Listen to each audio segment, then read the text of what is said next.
გამარჯობა. დღეს ჩაუღრმავდებით თქვენს მიერ მოწოდებულ ერთ საინტერესო წყაროს, რომელიც ბიზნეს ასტროლოგიას ეხება. მოგესალმებით. ანუ, ვეცდებით გავიგოთ ამ კონკრეტული წყაროს მიხედვით, როგორ შეიძლება ნატალური რუკა, დაბადების ჰოროსკოპი გამოვიყენოთ ბიზნეს პოტენციალის შესაფასებლად. კი ბატონო, საინტერესო მიდგომა აქვს ამ წყაროს. ის ნატალურ რუკას თითქოს რესურსების ერთგვარ რუკად განიხილავს. რესურსების რუკად.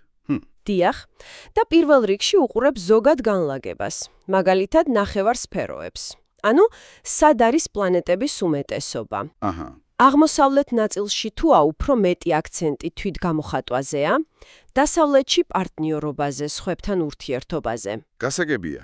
და ზედა-ქვედა ნაწილსაც ახსენებს, ხო? კი, ზედა ნახევარსფერო უფრო საჯაროობას უკავშირდება კარიერას, გარეგან რეალიზაციას, ქვედა კი უფრო შიდა სამყაროს, ფარულ საქმიანობას, სწავლას, მომზადებას. ანუ საწყისი მიმოხილვისთვის მნიშვნელოვანია სად არის ენერგიის ფოკუსი. ზუსტად. და ასევე, რა თქმა უნდა, სტიქიები და ჯვრები. ესენი უკვე მოტივაციას და მოქმედების სტილს გვიჩვენებენ. წყარო ამბობს, რომ ფიქსირებული ჯვარი, ანუ კურო, ლომი, მორიელი, მერწყული განსაკუთრებით უკავშირდება ბიზნეს და დაგროვებას. რატომ მაინც და მაინც ეს ჯვარი? საინტერესო კითხვა. ამ წყაროს ლოგიკით, იმიტომ რომ ფიქსირებული ნიშნები ასოცირდება სტაბილურობასთან, შეუპოვრობასთან. აჰა. რესურსების შენარჩუნებასთან, მართვასთან. ანუ, ის თვისებები, რაც, რა ვიცი, ბიზნესის აშენებას და შენარჩუნებას ჭირდება, ეს ქმნის საფუძველს. გასაგებია. ესე იგი, ეს ზოგადი ფონია, ახლა გადავიდეთ კონკრეტულ ფინანსურ ინდიკატორებზე. წყარო ალბათ პლანეტებს გამოყოფს, ხომ? დიახ, და საკმაოდ საინტერესოდ იწყებს ვენერათი და პლუტონით. ეგ მაინტერესებს. წყარო მათ თითქოს უპირისპირებს ერთმანეთს, ვენერა როგორც მცირე ფული და პლუტონი როგორც დიდი კაპიტალი. ფორტის, სილამაზის, ესთეტიკის და იმ ფულის, რომელიც შედარებით პატიოსნად სტაბილურად მოდის. ხშირად დაკავშირებულია ხელოვნებასთან, მოდასთან, დიზაინთან, მომსახურების სფეროსთან. გასაგებია, პატარა ლამაზი ფული. დაახლოებით, პლუტონი კი სულ სხვა განზომილებაა. ეს არის დიდი ფული, ხშირად სხვისი ფული, ერთობლივი კაპიტალი. ანუ ინვესტიციების სესხები. კი, ინვესტიციები, კრედიტები, გადასახადები, დაზღვევა, დიდი კორპორაციები, ბანკები.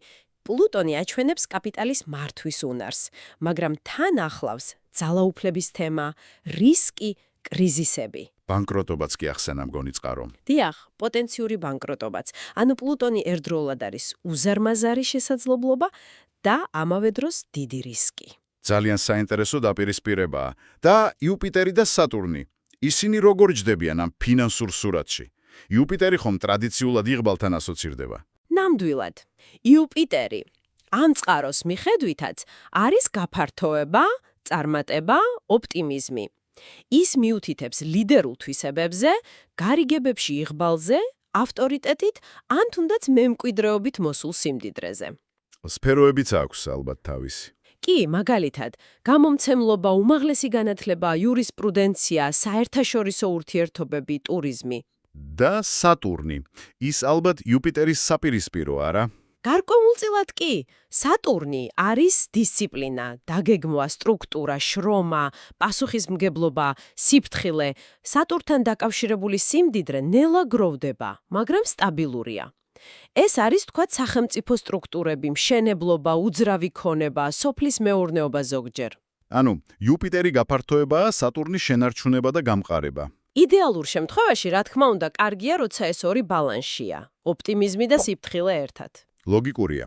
და ბიზნესის დაწყებისთვის, თვითონ იდეისთვის, ენერგიისთვის, რომელი პლანეტებია მთავარი? ალბათ მარსი და მერკური. დიახ, აუცილებლად. მარსი არის ინიციატივა, ენერგია, ბიძგი, რისკზე წასვლის უნარი. შეიძლება ითქვას ბიზნესის ძრავა.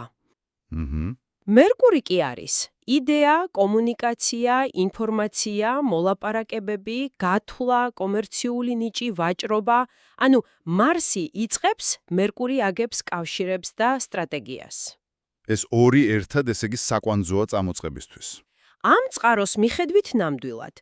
თუმცა სხვა პლანეტებსაც ახსენებს, მაგალითად ურანს ორიგინალური, არატრადიციული ბიზნესისთვის, ან ნეპტუნს, რომელიც ცოტა პრობლემურია თუ სპეციფიკურ სფეროებს არ უკავშირდება, როგორიცაა ნავთობი, ქიმია, ფარმაცია, კინო.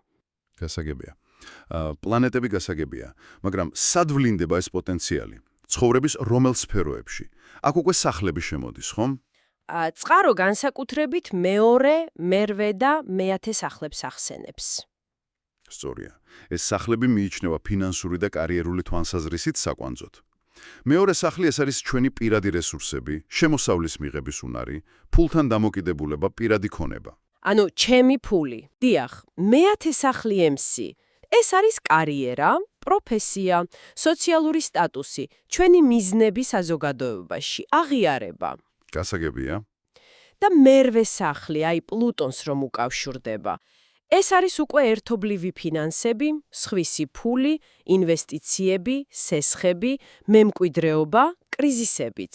ანუ დიდი კაპიტალის მართვა. ზოგჯერ მეექვსე სახლსაც ახსენებენ ხოლმე, არა? დაქირავებულ სამსახურთან დაკავშირებით. კი, მეექვსე სახლი უფრო ყოველდღიურ სამუშაოს, დაქირავებულ შრომას, სამუშაო პირობებს ეხება. ისიც მნიშვნელოვანია, რა თქმა უნდა, მაგრამ ამ წყაროში აქცენტი უფრო მეორე, მერვე და მეათეზეა, როცა ბიზნეს პოტენციალზე ვსაუბრობთ. ასევე ფიქსირებული ჯვრის სახლებიც. მეორე, მეხუთე, მერვე, მე-11 მნიშვნელოვანია დაგროვებისთვის. ანუ თუ რომელიმე ფინანსური პლანეტა ვთქვათ, იუპიტერი მოხვდება მეათე სახლში. ეს ამ სისტემის მიხედვით კლასიკური მანიშნებელი იქნებოდა კარიერულ იღბალზე და წინსვლაზე. გასაგებია. ასევე, წყარო ყურადღებას ამახვილებს ასპექტებს პლანეტებს შორის. მაგალითად, დაძაბული ასპექტები, კვადრატები შეიძლება მოქმედების სტიმული იყოს, თუმცა სირთულეებით. ჰარმონიული ასპექტები, ტრიგონები, კი იღბალს და სტაბილურობას უწყობს ხელს, თუმცა შეიძლება ცოტა მოადუნოს კიდეც ადამიანი. ანუ მარტივი ფორმულა არ არსებობს. არ არსებობს, რა თქმა უნდა, ეს კომპლექსური ანალიზია. და კიდევ ახსენებს დამატებით ფაქტორებს, რაღაც სპეციალურ წერტილებს, მაგალითად ფორტუნის წერტილს, რომელიც ზოგად იღბალზე მიგვანიშნებს. გასაგებია. მაშასე, თუ შევაჯამებთ, ეს წყარო გვთავაზობს ერთგვარი ინსტრუმენტს, თუ როგორ წავიკითხოთ ნატალური რუკა ბიზნეს პოტენციალის ჭრილში. ის გვიჩვენებს პოტენციურ ძლიერ და სუსტ მხარეებს. დიახ, ეს არის ინფორმაცია დასაფიქრებლად პოტენციალის ერთ-ერთი შესაძლო რუკა.